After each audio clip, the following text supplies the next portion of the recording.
Okay. Hey ho, let's go. Just getting my things in order. Hello, anyone watching live? Which is no one right now. Which is no one. It's almost like I want to talk about why it was filmed because I'm not allowed to announce it until Friday at 9 o'clock. But I feel like this will come out, you know, Friday 9 o'clock. But it's live, so let's talk about it in 2 weeks. Sure. Okay, let me get back to my overview here. Yes, okay. Welcome to Slow and Steady, the podcast where you get to follow along as we build products in public. Each episode gives you an honest peek into our lives as we share our struggles, our wins, and everything in between. I'm Benedicta, and I'm feeling thankful. And I'm Benedict. Today is March 5th. This is episode number 218, and I'm feeling focused. Ooh, focus is Ooh. always good. Yeah. Great stuff will come out of user list then.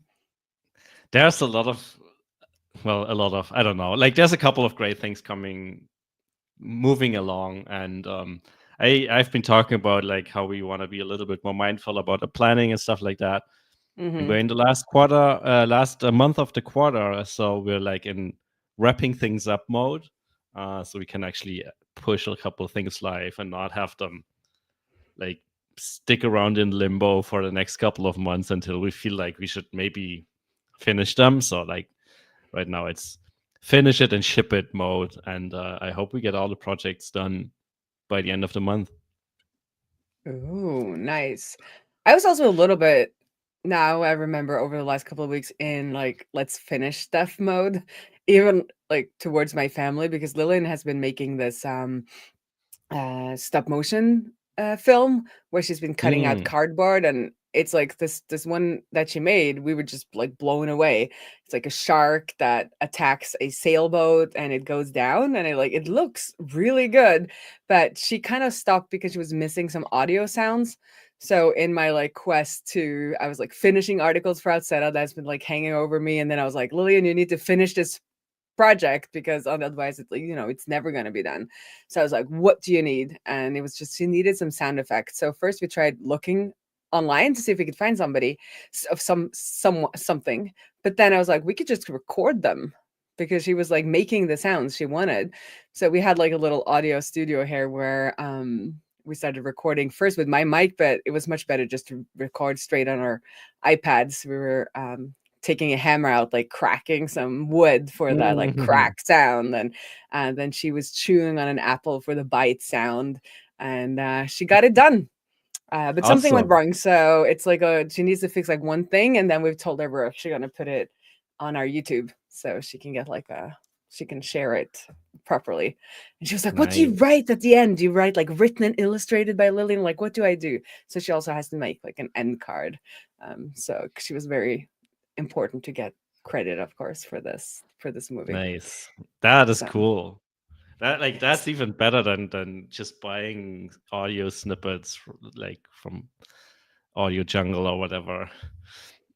I mean, the production isn't as good, but I mean, this is a stop motion movie made by a 10-year-old, so I don't think that's the point of the entire project. not the point of them. But it's like so like I don't know, like I don't know because she started just drawing these stop motion things because she's like a lot of the kids in the neighborhood make Lego stop motion, so she's been like doing that. But I don't think she didn't like really get hooked onto that. And then I said, you can just draw things and just take photos. So she did that. And then suddenly she started with this like cardboard stuff. Because then she could like move things around and didn't have to redraw everything. And it was like an organic process for us or for her, I mean. And then she just sat like a full day like working on this thing. And I was just happy she was doing something. And then she was like, oh, I'm going to show it to you. And we were like, whoa. That's awesome. This is pretty good. Like, can you start making little promo videos for Galleon? That would be great. Yeah, why not? Why not? So we're getting her into the business. And she's telling me these days that she wants to be a programmer like me because she's starting to realize how like good our life is, I guess. Coming back to the thankful. where we have options. Like I have options where I want to work, and we're often here when she comes home, and we don't have to stress in the mornings. And she's like starting to piece things together about what kind of jobs gives you more freedom. Maybe she becomes a filmmaker. Maybe she becomes a filmmaker. Who knows? That's at Yeah. least is going to be our first hobby when we go sailing for 3 months. We're like, she's like, what am I going to do? It's going to be so boring. So we're like, you're making films of us on the boat. We'll see how that goes. If she just gets like tired of it, or if it sparks something. Maybe she can like get like real audio footage of a shark attacking a sailboat, and well, hopefully not.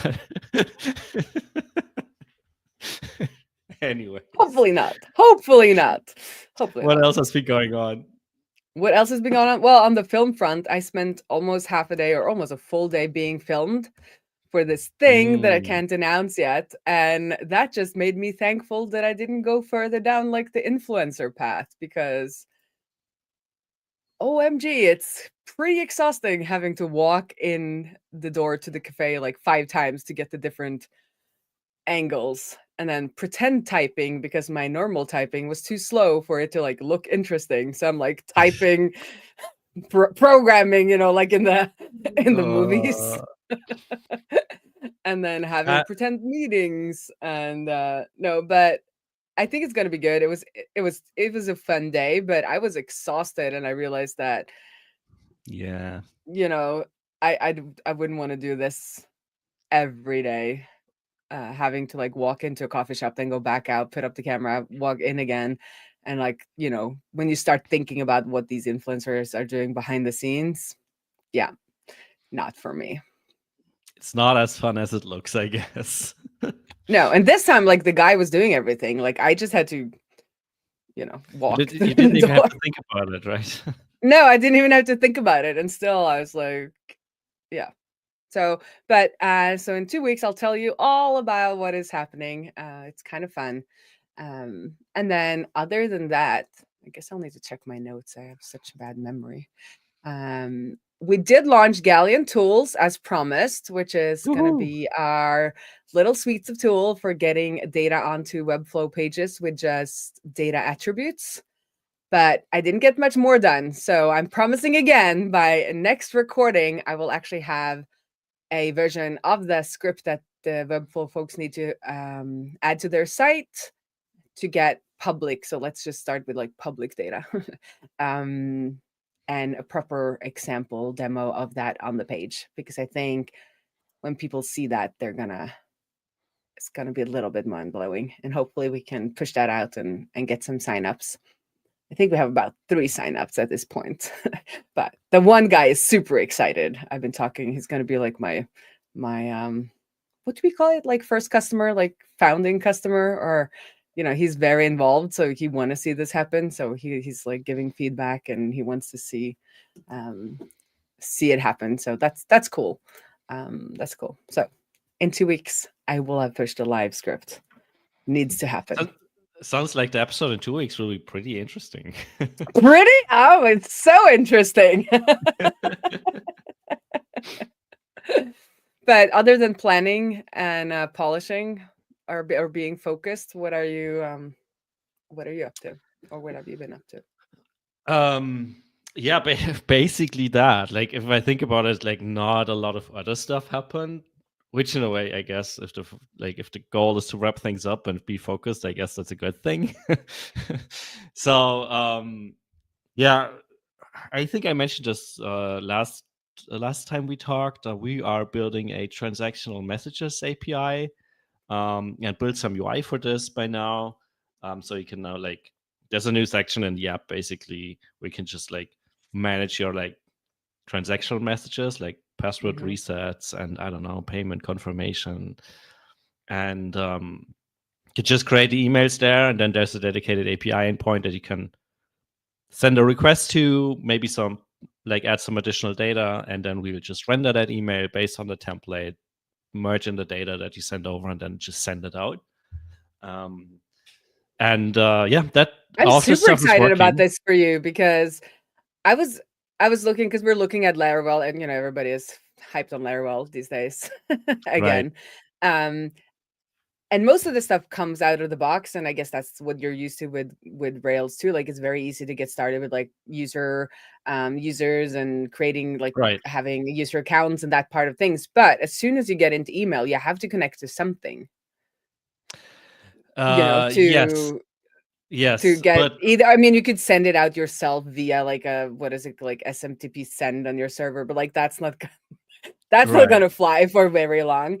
So I feel like being able to hook into these like Laravel and Rails, where you pretty much have everything, you don't need many services, but I do think you do need email services, right? Both the Right. marketing ones and the transactional ones. Right. There's a Um, little bit of a caveat to that in terms of like, for now at least, we're not allowing you to send like fully ready rendered emails through that mhm, endpoint.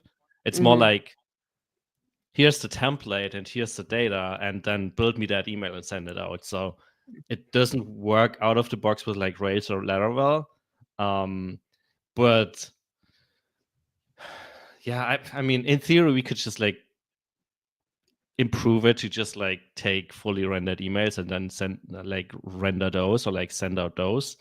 Um, But but would it then work? Didn't I send the data and the template ID to your transactional email and then it's sent? Like, what isn't working? Like, if there's an yeah, API there, that I didn't that understand. part is working, but like those framework like Rails and Mm. Laravel, they render the email, right? Like they actually render the Oh, entire email. yeah, but I don't think everybody would want that though. I think you could send off a transactional endpoint, like if you have an endpoint, and give up control over that. Right, yeah, but I guess that's the part that Mhm, we'd still have to figure out, of like how we mhm, hook this into. And I guess it's on my to-do list to figure this out. But ideally, we can just hook into that stuff and figure out a way how to just like pass over the ID and the data and do all the rendering on the server side. Because ultimately, the big upside is that everything is in one place. You get a reporting for everything. You know exactly what emails a user mhm, receive through all of your channels, and you get the click tracking and open tracking if you want that, or not if you disable it, of course. And mhm. yeah, like I feel like is it the last missing piece? Probably not. There's probably more, but There's always more. there's always more. But it's like one of the things that we currently don't do well, or like don't do at all, I guess. And Mhm. then I guess we have like 90% of your email needs covered, hopefully. So that's exciting, and it's coming along nicely. Still needs a little bit of polish, but for the most part, the idea is working. And I think we have the first customer interested in testing it. So let's see. Maybe we'll just polish it a little bit more this week and then enable it for this one customer. So yeah, that's one of the project that has been going on. Before I continue with more of my stuff, why don't you tell me what else has been happening with you? Well, you might be hearing some noises in the background, and that's because we're recording on a Wednesday, and as a family, we've now started climbing on Wednesdays. We've only Oh, done it once, but let's just get ahead of ourselves. But um, it was super fun, and Lillian loves it.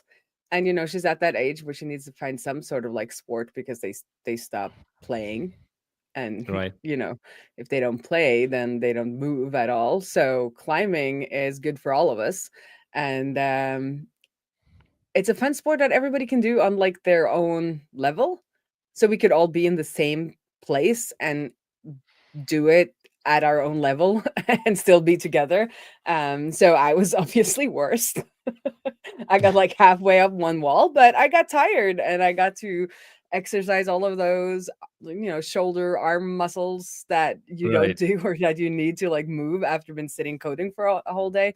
So they're organizing that in the background, because she has to get home quickly, and we need to get because what we learned last time is we need to bring a lot of food, because it's pretty tiring, and she like crashed completely. But she was climbing for an hour and a half straight. Like, I climbed for like Oh 20 wow. minutes and then I was done. But she just kept on climbing. But other than that, in really good news, Outsetta's had its best month ever in collected revenue. Wow. So That's that's pretty amazing. cool.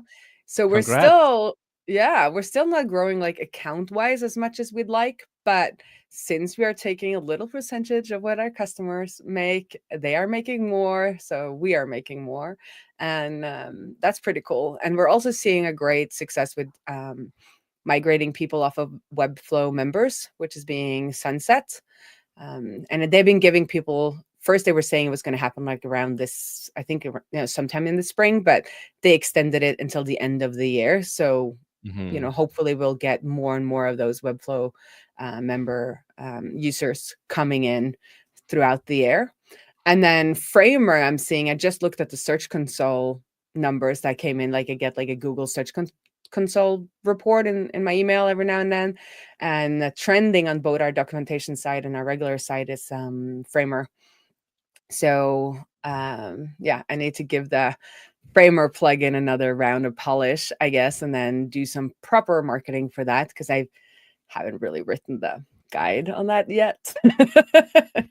I kind of want to write that after this round of polish. I don't have to change out every screenshot or like change the video I end up making. So that will be kind of my focus, I guess, in the couple of weeks, in the next couple of weeks for Outset Eyes, to make sure that the Framer plugin is working as intended, and maybe do some user testing and try to improve, because we are getting some of the same questions on support again and again. So I'm gonna try and fix those. Yeah, so that's it. And then I was cutting up a webinar for Outseta. That was actually happened a year ago, to add to search, but it turns out like it's very it was a webinar with a guy called Jay Akenso, and he says some really cool things about AI and how we can, like, as marketers, position ourselves against it, I guess. Like, he was like, AI is trained on all of the internet's content while you are trained on your lived experience. Some like quotes like that I think are pretty, they're pretty spot on, like where we're at now, where many more people are talking about AI. So hopefully we're going to get those out. But then I realized I'm going to do like a little sprint where I just record a ton of little tips and tricks, outside of tips and tricks for shorts, and where I don't show my face, because it's such a less of like a hassle to record these things if I just record them without my face on them and have to get that to sync with, everything. So I'm going to test that and see how that goes, just like a little tiny marketing experiment for Outseta. Because for the last articles I made, I just made like no face videos to explain some things, and I just noticed like how much easier that was. You don't have to clean up behind yourself. You don't have to make sure that any of the lighting works. You can just like be in your pajamas and hit record, and it gives people the information they need. And I've seen VS Code do some of these in shorts where like it's actually pretty beneficial, like when you're swiping and it's like, oh, I didn't know that, and then you just keep on swiping. But it gives you a little like hit of knowledge while you're doom scrolling. So I'm gonna try to do that as well, but maybe not in the next 2 weeks. Framer first, and then I'll see if I do. Yeah, I always keep like thinking we should do more of those as well, but then it for some reason never happens, because I guess other stuff is more important, or we just don't prioritize it.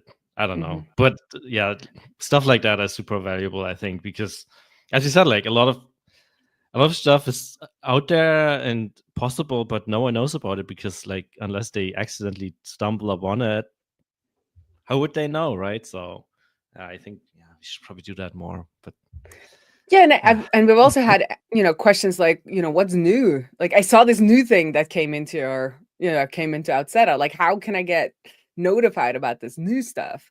And the only thing we have now is an email. We have like a company update that comes out. I think Jeff does every month, or is it every quarter, where he kind of lists the new stuff. But that also got me thinking that every one of those new things could also just be like a tiny short, and also maybe we should have more of like a public not roadmap, the opposite of roadmap, changelog. Yeah. Do you have a public changelog? We used to, but we stopped doing that. I'm conflicted about them. In a way, they're good in terms of like showing what's new and stuff like that, but also if they're not updated for like 6 weeks, it all automatically looks like, nothing's happening while you might be working on the biggest new stuff ever. Yeah. Um, I don't know. so I'm wondering yeah. if it could be done a little bit like you sometimes do with a blog, where you just remove the dates, where just like these are the new features. So if you happen to go on that page and you've been a long time user, you just can like scroll through and be like, oh, I didn't know about these, and then you get to the ones you know, then okay, you've been updated, so that it feels less like we're not doing anything. Right. But then again, like, isn't that like just your features page? I guess, but there are like tiny features where you don't put them on the features page, where it's like now you Right. can. I don't remember what was one of the. We added like a new notification to. So we have what we call notifications that are, you could Right. either send an email on that to yourself, or it could be sent to a webhook, and it's like we've added an event. Like that is not Right. becoming a part of the feature page. The feature Yeah. page is Yeah. like you can subscribe to events, but having True. added or like True. we Yeah. added one, you can now fetch a deal via email address in the Zapier integration. Also Mhm. not on the feature page, but for the Right. people interested, it is. I don't know. So for now, it's just going to be those blog posts, I guess. But taking some of those and making little shorts could be a way to kind of reach the people who are interested in like following Adseta in different Right. channels. Yep. Yep. Yep. And I think the key would be to just have an idea list of like 10 things and do them in like 3 hours, and then have somebody edit it Yeah. into little Yep. shorts. Because Yeah. doing them one by one is just never going to happen. That's true. Yeah. And also, like, just like the other thing I keep noticing, so we do this monthly newsletter, and Katarina, who's writing them, is basically every month like asking us what's new in the product for like a featured like the new thing like that should be featured in that email. And I always keep thinking, like, sometimes there's a new thing, but sometimes there's not. And when there's not, we just don't have that section in there. But I keep thinking that just like promoting the old features from like 5 years ago is probably still better than having nothing in there. Because for some, I'm as pretty we just said, sure we talked about this we before, talked because I was about saying it before. Brian Cassell did that really well in some of his Right. newsletters, where it was just Yeah. like quick tip, or like, have you seen? And it's not, if you've never seen it, you feel like it's new. But if you've Yeah, seen it, it's a exactly. reminder. You don't have to say like we deployed this 5 years ago. You can just be like, quick Yeah, it's tip. just, did you know you can do Yeah. this, right? Yeah, we should just like do this more. I'm not.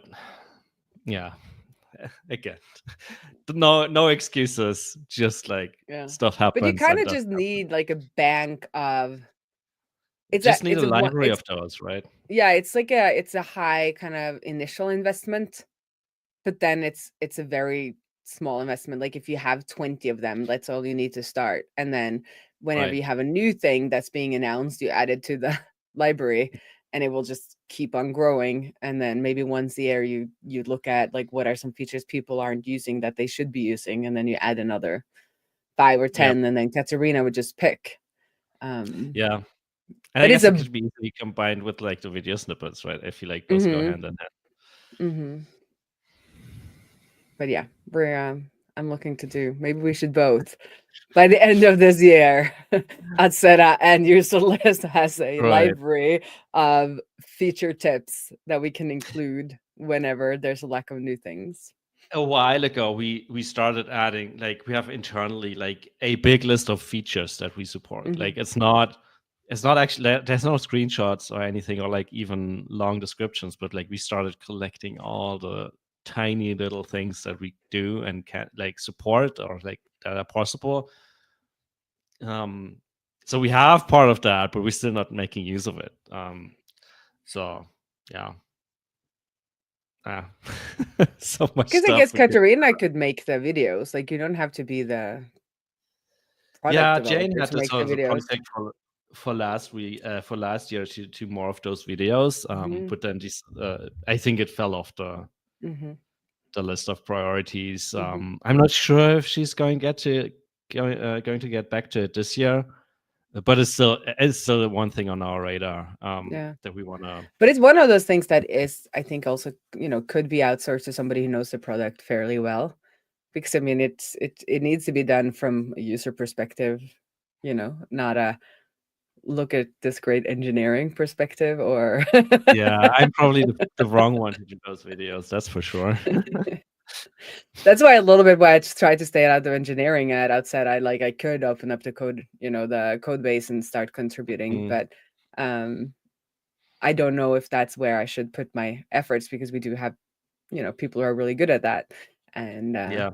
and like trying to stay in a, obviously I have more knowledge now as I'm not a, a complete user, but I feel like I still have more like of a user perspective where I don't understand exactly how it works behind the hood. So I'm like, why does it act like this?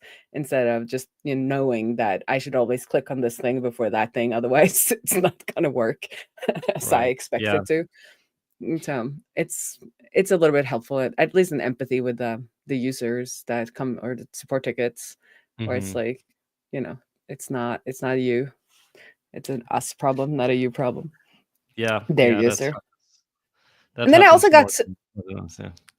yeah, and then I got to do You also some real coding the other day. about So I've been Tada or what? coding a new Wii, no, for Wii. So for Wii, I did a new booking flow for handouts and inside of the beast of a next application that I've inherited. And I still have, I mean, Next cache things on so many levels. I don't even, I ended up with like a window replace because I was like, this page needs to reload. I have no idea where, because Next now, or I guess React caches on like the fetch level. So Hmm. if you use fetch, the standard fetch that comes with the browser, it caches on that level. And then we use Airtable that has fetch under the hood. So I don't have access to that fetch. Hmm. Um, so if you want to put on some different cache busting things, you have to do it on that fetch, or you have to do it on the page. But then it's also on the function. I don't know, but I got it to work. That's all I gotta Nice. say. But getting into that feature, I find a really, really good use case for AI. And I might have mentioned it last time, but I asked AI to explain to me how the current booking feature worked. Hmm. Super helpful because like you're getting into code base you know nothing about. I mean, it could be your own code for 2 years ago, but in this case it's actually not my code. And just be like, high level, let me, how does booking work in this system? And it found the files, it gave me a high level view of what is happening. It did match what I experience as a user when I'm booking. And then I asked it to outline a new booking features that would be outside of the authenticated pages. And it did a pretty Hmm. good job of like taking the other one and kind of replicating it. And then I had to go in and do some actual coding. But especially that explain part, I think is super helpful for people because I feel like all the talk about AI is like now everybody can code their own thing and you should go to Lovable or Bolt or whatever these things are called and just like spin up a new thing. I've tried several times and I never, and it's probably because I'm using it wrong, but I don't feel like I ever get anywhere with that because Hmm. there's like no precedence. But when you have a full code base, you have so much precedence, not always good, but there's precedence and there's like something there. And it was really, really good at the explain and replicate or like explain and expand. So I feel like maybe AI is best on or like most useful on brownfield projects. Uh, Maybe, yeah. because you're already set your own standard. Like in your code base, it's like the way you like it, and you can get help to do some of the things faster. And if you onboard someone, they can get help by asking like, how does this already work in the system? And they don't have to like click through all the files Hmm. themselves because AI is really, really good at that. What did you use for this? Like AI tools wise? So I used Cursor. So I now have a pro version of Cursor Hmm. AI. So it's just Visual Studio Code with some AI on top. And I Right. also recommended that for our designer at Outseta, because he started coding and he's doing really well, and he's really good at CSS and HTML, and he knows a little bit of JavaScript, but our code base is Angular. So there are things that he kind of like doesn't know. He knows like where he wants to go, and he said it's been super good for him, because he said things like, okay, I want to move this into modal because we have some things in modals, and because the whole code base is there, he can say like, I want to move this piece into modal like over here, and then it kind of helps him with that. And then our engineers review his pull requests. But he's been able to polish so much of the app by both because he's been learning to code, but it feels like it's really accelerated after I told him that he should try out Cursor. And he uses it also a lot for like explaining like, where does this where is this feature? I want to improve on this UI. Like, where does it actually exist in this code base? And yes, that's kind of cool. That sounds cool. Yeah. I tried Cursor in the past, and for some reason I don't know, it didn't stick. But we have GitHub Copilot in VS Code, and I feel like it's catching up a little bit. I'm not saying that it's like surpassing Cursor, but they recently added this edit mode where you can like chat with it, and then you still have to manually reference the files, something like that. Build this new feature that looks like this other feature, and if you add the files to the context, given you switch to one of the also a new feature in Copilot is that it allows you to switch to a different model. And I noticed that Claude is so much better than whatever comes default with Copilot. So combine that with like adding the context and then using Claude, it actually produces decent code, and it wasn't that far off from what I actually wanted it to do, and it was pretty close to the existing code. So that was pretty impressive. And I think a new thing they have on the pre-release version of VS Code is basically the same thing, but instead of having to add the files manually, it has like this agent mode where it just like proactively looks into your code base and picks out the things that are interesting. I haven't had that much success with that yet, but yeah, I feel like it's. But this is where I feel like it's scary, because Claude has the agent mode, and if you go into full agent mode, it types things into your terminal, and I'm like, no, hell no.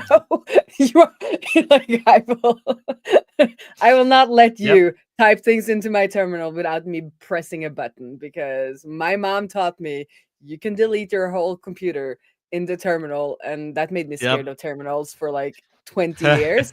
But there's some truth to that, and this is where the whole like starting from scratch thing, and like going into that agent mode and having it fire up projects for you and creating directories and doing things in the terminal, like, shows my age, I guess. That's really, because I'm like, no way I'm letting this happen. Like, I would have to get another computer to do that stuff on. But I did watch some videos, and I'll see if I can find the links to that, and we could put that in the description, because I felt like with Cursor, like, I didn't really know where to start. And like, being an older programmer, you're like not, you set in your ways. And I did find some videos where I felt like it was for developers who know how to develop, and not, for non-developers using or trying to develop. And there was some like just good tips and workflows around how to use it. And I don't remember exactly what I picked from it, but I'm better now. But one of those things that I remember was that in Cursor, you can just say @codebase, and it includes the whole code base as context. And this guy was like, I always just do @codebase. Like, we're not going to be picking out specific files, at least not, for kind of this like overview work. Right. So when I was like, how does booking work? I was like, @codebase, because I need you to look at the whole code base, because I don't know where it is. That's the whole point. That's why I'm asking. Right. Yeah. That I think Copilot has @codebase as well, and might be, as usual, might be me being stupid and not using it correctly. But that a couple of months ago, I tried using that to add a new that header support to our custom webhooks feature, and it just came up with a lot of bullshit that was not doing what I wanted it to do. Oh yeah. Yeah. No, so I think like I feel like that, yeah. The like asking it to explain things in a code base that you don't really know well is super, I've found it to really, really shine and really be helpful. It's been a while. I know this code base pretty well right now. Exactly. But if you were gonna onboard somebody, it's super Yeah, it could be yeah, super valuable. I think people will get, or at least seniors will get up to speed much, much faster if they kind of take this on board. right. Yeah, Mia is currently. I think I mentioned this. She has her first commit into into backend code base, and I think she's using Cursor for this. However, I don't know to what extent, like how much she's actually asking the thing. But yeah, I mean, it's like having somebody who knows the code base there. It's like, why right. Why does it do X? Why does it do this line? What happens in this function that nobody commented? And you can get it, pretty. And every time I've asked it to explain something existing code, it's 100% correct because that is machine language.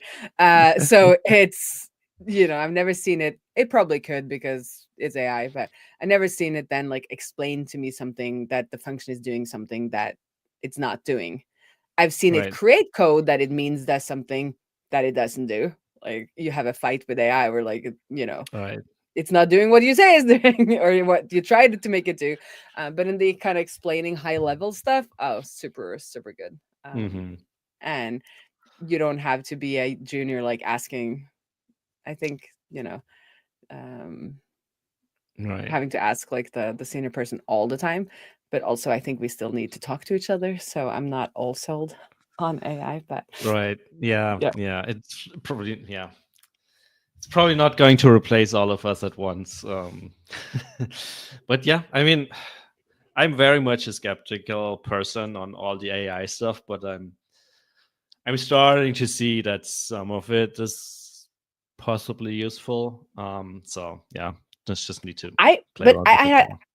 I had this chat with a friend where I feel like we are so lucky, again, thankful, because we have the experience. We can utilize it to become faster and do more.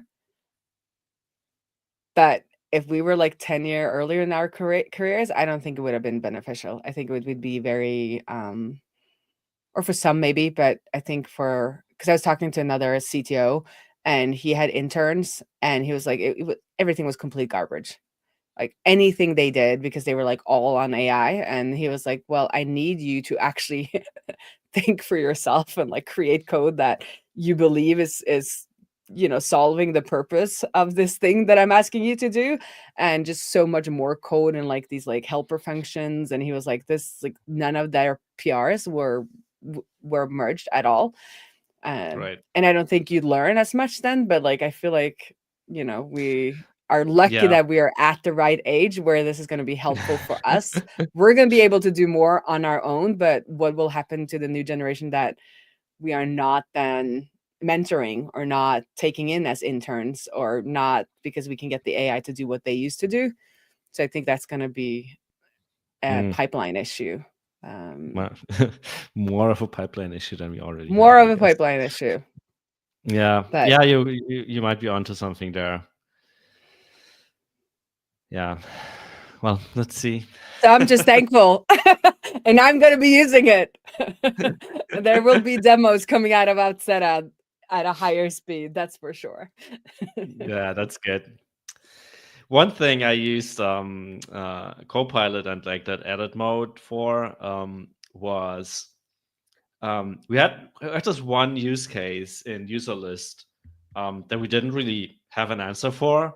And to be fully honest, we still don't have a answer merged. But there's this idea of like, what if you want to send someone an email when they have their birthday?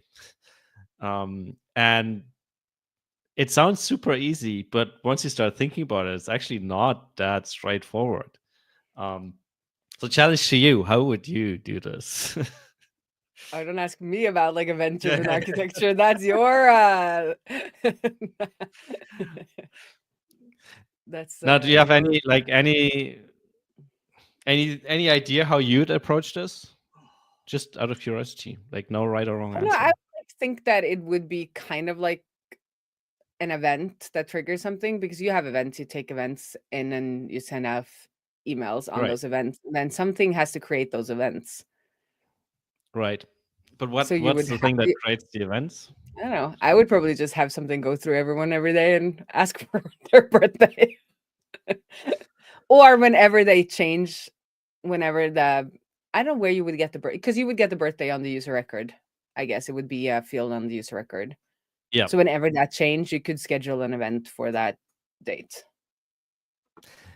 See, that's where I started as well, and then I was like, Yeah. yeah, but the birthday just happens once, right? That's when they are born.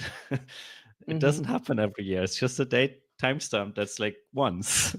Yeah. So you So can't when you've really sent out one birthday, do when it's recurring, happened once, you have to reschedule for the next one.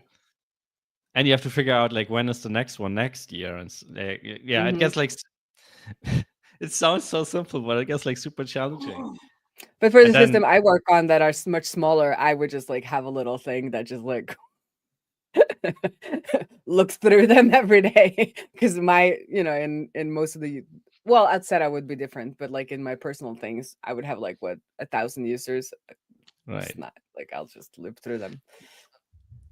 right. But what about I have a friend who has a birthday on February 29.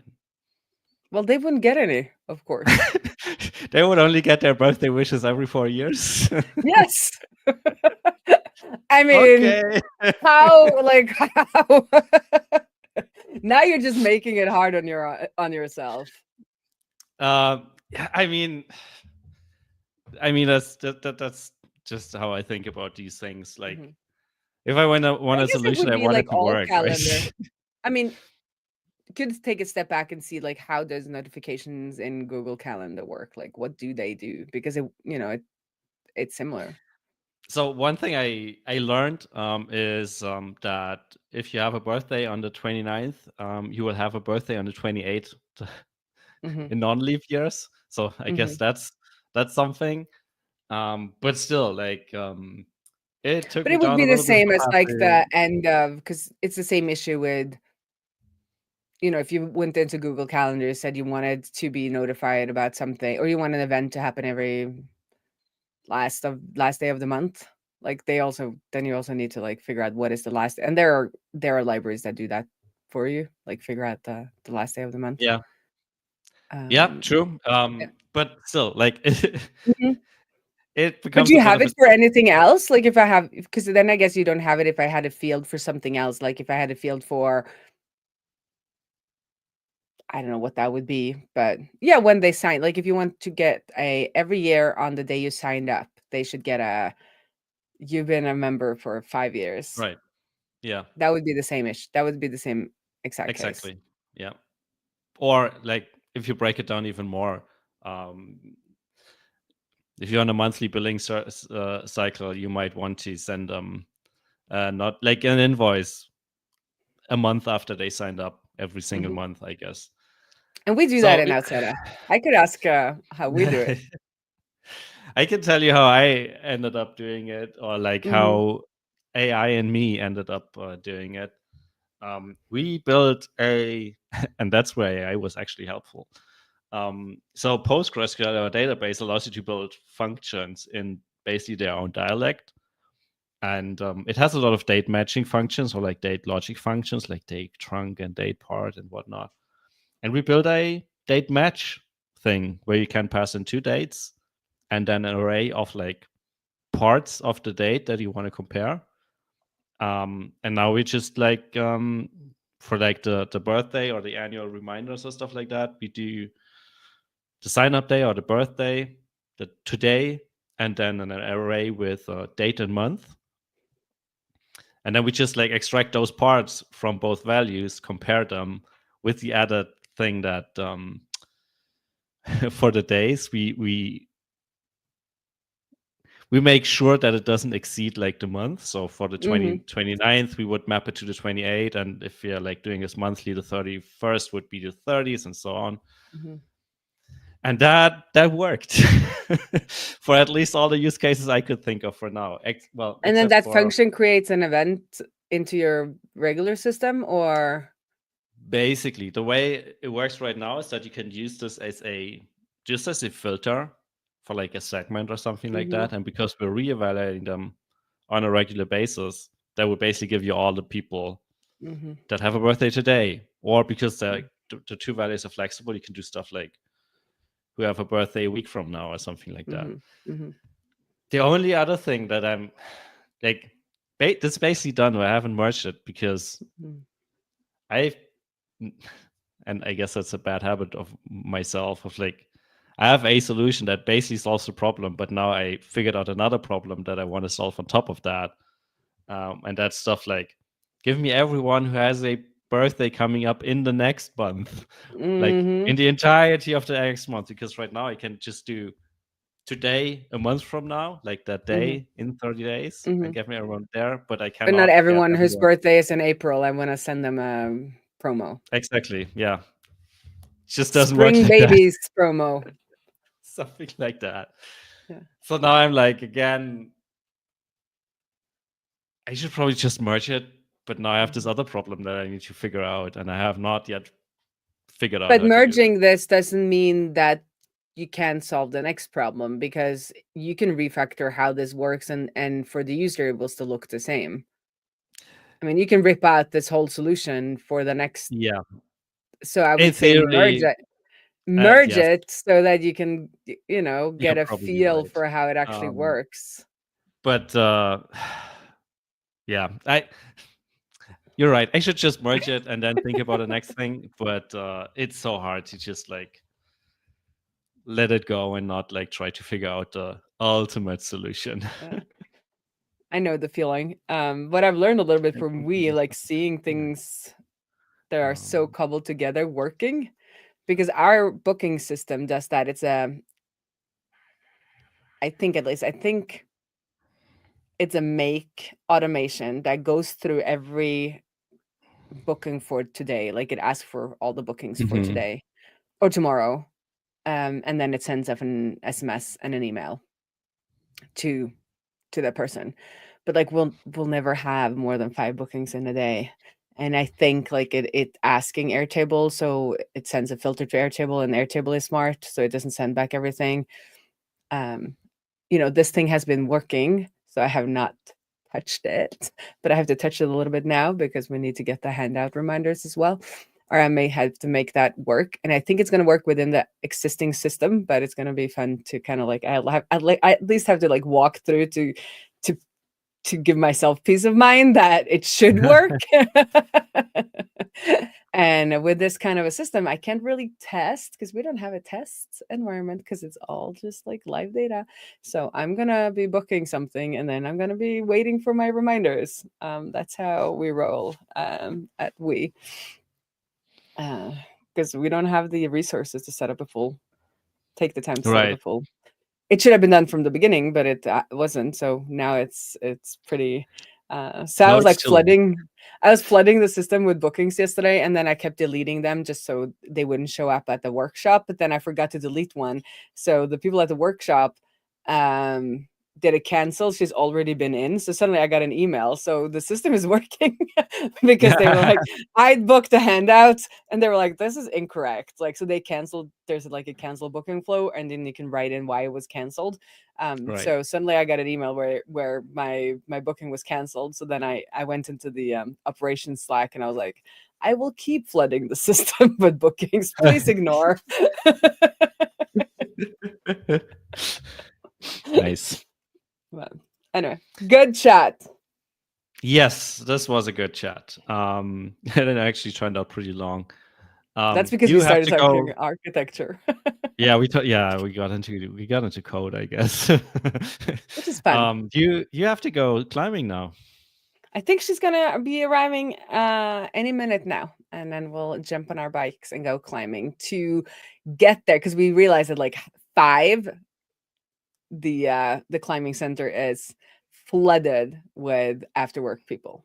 So Right, we want to makes get there sense. as early as possible because it Nice. was nicer when it was less people. I can Count. see that.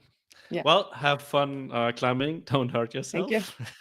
Well, this is a whole point. Like, I'm doing a sport where I supposedly am not going to be able to hurt myself as easily as when I'm riding a bitchy horse. So we'll see if that Fair enough.